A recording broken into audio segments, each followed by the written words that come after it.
Ka-Ventures, magandang araw. Ito na naman tayo at kasama natin ang batang makulit.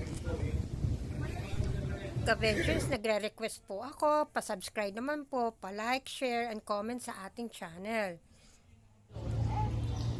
Parang lakad ka ng lakad. Dito ka lang sa ayaw ka na.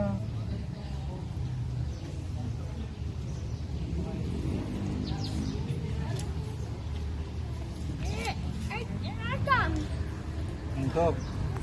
No, alam. Matitingnan ko, harap ako mga may langgam daw.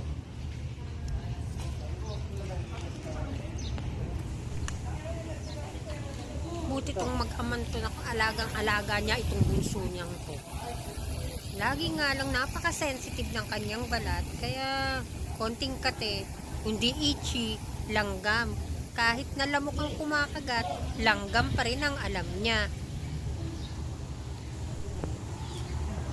Kahirap kapag naiinip ang bunso mong anak. Hindi malaman kung ano ang gagawin. Post pa more. Oh, di ba? Galing. Halika dito. Lakad dito, lakad doon. Adio. Di mo malaman kung ano ang gagawin.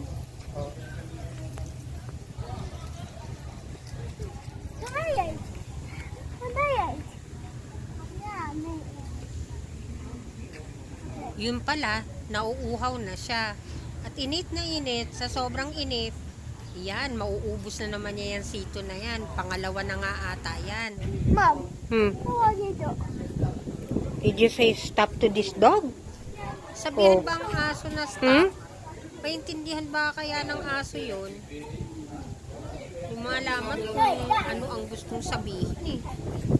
Pag-aawayan pa ata ang pusa. Oh.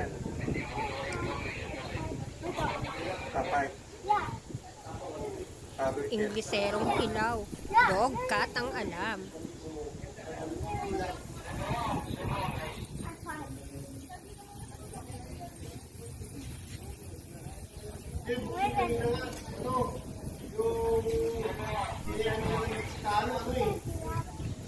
May aso pa palang isa. Tingnan niyo kalayo niyang maglakad. Natatakot. At baka siya'y kagatin.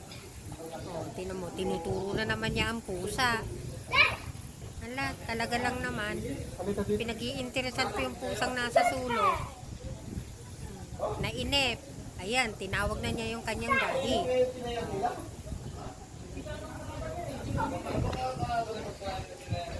Ka-Ventures, maraming salamat po sa panonood ng aking video sa makulit na anak, ang senior at ang junior. Salamat!